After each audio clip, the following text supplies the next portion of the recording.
Hi friends, എല്ലാവർക്കും ഹന്നാസ് റെസിപ്പീസിലേക്ക് സ്വാഗതം. ഇന്ന് ഞാൻ ഇഫ്താർ സ്പെഷ്യൽ റെസിപ്പി ആയിട്ട് ഉണ്ടാക്കാൻ പോകുന്നത് ഒരു മുട്ട കബാബാണ്. ഈ കബാബ് ഉണ്ടാക്കുന്നത് എങ്ങനെയെന്ന് നോക്കാം. ഇതിനു വേണ്ടി ഞാൻ ഒരു 3 മുട്ടയാണ് എടുത്തിരിക്കുന്നത്. അത് പുഴുങ്ങിയിട്ട് ഒരു 4 പീസായിട്ട് കട്ട് ചെയ്ത് വെച്ചിരിക്കുകയാണ്. ഈ കട്ട് ചെയ്ത് വെച്ചിരിക്കുന്ന പീസിൻ്റെ മുകളിലോട്ട് ഞാൻ കുറച്ച് കുരുമുളക് പൊടിയും കുറച്ച് ഉപ്പും കൂടെ ഒന്ന് തൂവി കൊടുക്കുന്നുണ്ട്. അതിനുശേഷം അതൊന്ന് മാറ്റി വെക്കാം. പിന്നെ ഈ മുട്ട കബാബ് ഉണ്ടാക്കാൻ വേണ്ടി നമുക്ക് ഉരുളക്കിഴങ്ങ് കൊണ്ടൊരു മസാല ഉണ്ടാക്കിയെടുക്കണം. അതിനുവേണ്ടി ഞാനിവിടെ 3 ഉരുളക്കിഴങ്ങ് പുഴുങ്ങിയെടുത്ത് വെച്ചിട്ടുണ്ട്. ഇത് നന്നായിട്ടൊന്ന് ഉടച്ചെടുക്കണം. ഇനി അടുത്തായിട്ട് നമുക്ക് ഈ മുട്ട കബാബിന് വേണ്ടിയുള്ള പൊട്ടറ്റോ കൊണ്ടുള്ള മസാല ഒന്ന് തയ്യാറാക്കിയെടുക്കാം. അതിനുവേണ്ടി ഈ പാനിലോട്ട് ഒരു 2 ടേബിൾ സ്പൂൺ എണ്ണ ഒഴിച്ചു കൊടുക്കാം. എണ്ണ നന്നായിട്ട് ചൂടായിട്ട് വരുമ്പോഴത്തേക്ക് അതിലോട്ട് ഒരു 1 ടേബിൾ സ്പൂൺ ഇഞ്ചിയും വെളുത്തുള്ളിയും ചെറുതായിട്ട് അരിഞ്ഞ് ഇട്ട് കൊടുത്തിട്ട് നന്നായിട്ടൊന്ന് അതിൻ്റെ പച്ചമണം മാറുന്നിടം വരെ ഒന്ന് വഴറ്റിയെടുക്കണം. ഇനി ഇതിലോട്ട് ഞാൻ ചേർക്കാൻ പോകുന്നത് പൊടിയായിട്ട് അരിഞ്ഞ് വെച്ചിരിക്കുന്ന ഒരു സവോളയും അതുപോലെ തന്നെ ഒരു 3-4 പച്ചമുളക് വട്ടത്തിൽ അരിഞ്ഞതും കൂടി ഉണ്ട്. അതും കൂടി ഇട്ടിട്ട് നന്നായിട്ടൊന്ന് വഴറ്റിയെടുക്കാം. ഇനി ഇതിലോട്ട് ആവശ്യത്തിന് ഉപ്പും കൂടി ചേർത്ത് കൊടുക്കാം. ഇപ്പോൾ ഈ സവാളയൊക്കെ അത്യാവശ്യം നന്നായിട്ടൊന്ന് വഴന്ന് വന്നിട്ടുണ്ട്. ഇനി അടുത്തായിട്ട് പൊടികൾ ചേർത്ത് കൊടുക്കാം. ഒരു 1/4 ടീസ്പൂൺ മഞ്ഞൾപ്പൊടി ഇട്ട് കൊടുക്കാം. ഇനി ഇതിലോട്ട് ഒരു 1/2 ടീസ്പൂൺ മല്ലിപ്പൊടി ചേർത്ത് കൊടുക്കാം. പിന്നെ ഇതിലോട്ട് ഞാൻ ചേർക്കാൻ പോകുന്നത് 1 ടീസ്പൂൺ മുളക് പൊടിയാണ്. ഞാനിവിടെ എടുത്തിരിക്കുന്നത് പിരിയമുളകിൻ്റെ പൊടിയാണ്. പിന്നെ ഒരു 1/2 ടീസ്പൂൺ കുരുമുളക് പൊടിയും കൂടി ചേർത്ത് കൊടുക്കുന്നുണ്ട്. ഇനി 1/2 ടീസ്പൂൺ ഗരം മസാലയും കൂടി ചേർത്ത് കൊടുക്കാം.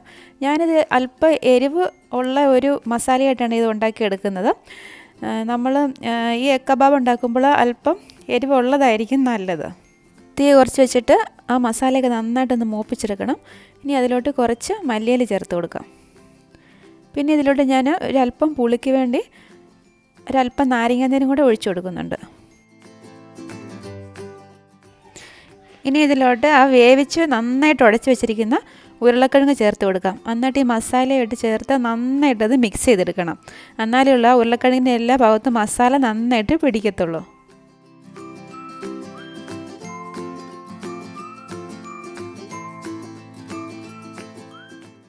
കുറച്ച് കറിവേപ്പില ഞാൻ ചെറുതായിട്ടൊന്ന് അരിഞ്ഞ് വെച്ചിട്ടുണ്ട്. അതും കൂടെ ചേർത്തിട്ട് നന്നായിട്ടൊന്ന് മിക്സ് ചെയ്തെടുക്കാം.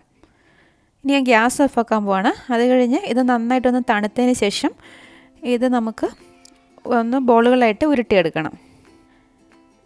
നമ്മുടെ കയ്യിലോട്ട് അല്പം എണ്ണമയം പുരട്ടിയിട്ട് ഈ ഓരോ ബോളുകളും എടുത്ത് കയ്യിൽ വെച്ചിട്ട് നന്നായിട്ടൊന്ന് പരത്തിയെടുക്കണം. അതിനുശേഷം അതിലോട്ട് ഓരോ മുട്ടയുടെ പീസും കൂടെ വെച്ചിട്ട് നന്നായിട്ട് അത് കവർ ചെയ്ത് നല്ല ഷേപ്പിലത് ഉരുട്ടിയെടുക്കാം. ഇതുകൊണ്ട് ഏകദേശം ഒരു ഉന്നക്കാടൊക്കെ ഷേപ്പിലാണ് ഇത് ഉരുട്ടിയെടുത്തിരിക്കുന്നത്. അതുപോലെ തന്നെ ബാക്കിയുള്ളതും നന്നായിട്ട് പരത്തി ഇതുപോലെ കവർ ചെയ്തെടുക്കാം.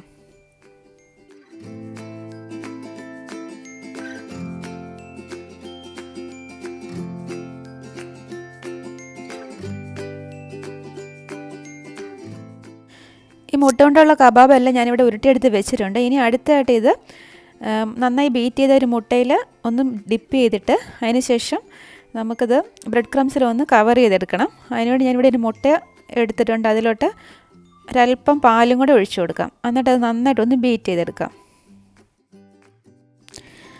ഓരോ കബാബും എടുത്തിട്ട് ഈ ബീറ്റ് ചെയ്ത മുട്ടയിൽ നന്നായിട്ടൊന്ന് ഡിപ്പ് ചെയ്തതിന് ശേഷം അത് ബ്രെഡ് ക്രംസിൽ റോൾ ചെയ്തെടുക്കാം.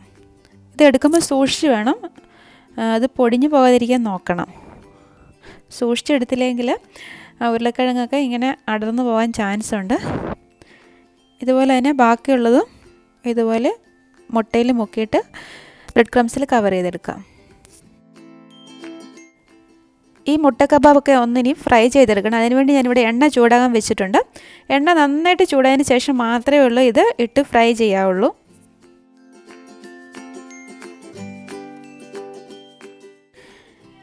ഇത് എണ്ണയിലോട്ട് ഇട്ടതിന് ശേഷം തീ ഒന്ന് മീഡിയം ഫ്ലെയിമിലാക്കിയിട്ട് വേണം ഇത് ഫ്രൈ ചെയ്തെടുക്കാൻ. തീരെ ലോ ഫ്ലെയിം വെച്ചാൽ ഇത് എണ്ണ കുടിക്കുകയും ചെയ്യും. ഒത്തിരി ഹൈ ഫ്ലെയിം ആണെങ്കിൽ ഇത് കരിഞ്ഞു പോവുകയും ചെയ്യും. അതുകൊണ്ട് എപ്പോഴും മീഡിയം ഫ്ലെയിമിൽ മാത്രമേ ഉള്ളൂ ഇത് ഫ്രൈ ചെയ്തെടുക്കാവുള്ളൂ. ഇടയ്ക്കിടയ്ക്ക് ഒന്ന് തിരിച്ചും മറിച്ചിട്ട് കൊടുക്കണം. എന്നാൽ ഇത് എണ്ണയിലോട്ട് ഇട്ട ഉടനെ ഇത് തിരിച്ചിടരുത്. അങ്ങനെ ചെയ്താൽ ഇത് പൊട്ടിപ്പോകാൻ ചാൻസ് ഉണ്ട്. നമ്മൾ സാധാരണ കട്ട്ലേറ്റൊക്കെ പൊരിച്ചെടുക്കുന്ന ആ രീതിയിൽ തന്നെ ഇതൊന്ന് ഫ്രൈ ചെയ്തെടുത്താലും മതി. ഇതിപ്പോൾ ആയിട്ടുണ്ട്. ഇതിന് എണ്ണയിൽ നിന്ന് മാറ്റി ഒരു ടിഷ്യൂ പേപ്പറിലേക്ക് എടുത്ത് വെക്കാം.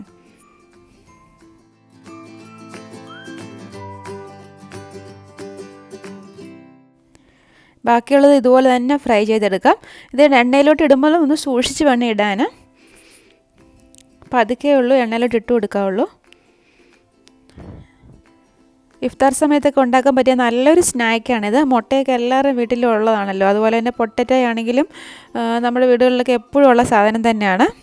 ഇതുകൊണ്ട് നമുക്ക് എളുപ്പത്തിൽ തന്നെ തയ്യാറാക്കി എടുക്കാൻ പറ്റുന്ന ഒന്നാണ് ഈ എഗ് കബാബ്. ഇതിപ്പോൾ നമ്മളിങ്ങനെ ബ്രെഡ് ക്രംസിൽ റോൾ ചെയ്തിട്ട് ഫ്രീസറിൽ വെക്കുവാണെങ്കിൽ കുറച്ച് ദിവസം ഇരിക്കും. പിന്നെ നമുക്ക് പൊരിക്കാൻ നേരം അത് അതിൻ്റെ തണുപ്പ് മാറിയതിന് ശേഷം ഒന്ന് പൊരിച്ചെടുത്താലും മതി. ഇതും ഇപ്പോൾ ആയിട്ടുണ്ട്. ഇത് സോസിൻ്റെ കൂടെയൊക്കെ കൂട്ടി കഴിക്കാൻ പറ്റിയ നല്ലൊരു സ്നാക്ക് ഐറ്റമാണിത്. ഇതിൻ്റെ വീഡിയോ ഇഷ്ടമായാൽ ലൈക്ക് ചെയ്യാനും അതുപോലെ കമൻറ്റ് ചെയ്യാനും ഷെയർ ചെയ്യാനും മറക്കരുത്. ഇതുവരെ ചാനൽ സബ്സ്ക്രൈബ് ചെയ്യാത്തവരെ സബ്സ്ക്രൈബ് ചെയ്തതിന് ശേഷം അതിനടുത്തുള്ളൊരു ബെല്ലൈക്കൺ ഉണ്ട്, അത് പ്രസ് ചെയ്യാൻ മറക്കരുത്. അങ്ങനെ ചെയ്താൽ മാത്രമേ ഉള്ളൂ പുതിയ വീഡിയോ ഇടുമ്പോൾ അതിൻ്റെ നോട്ടിഫിക്കേഷൻ നമുക്ക് നമ്മുടെ ഫോണിൽ കിട്ടത്തുള്ളൂ. വീണ്ടും നല്ലൊരു റെസിപ്പിയുമായി കാണാം. Thank you for watching Hannah's recipes.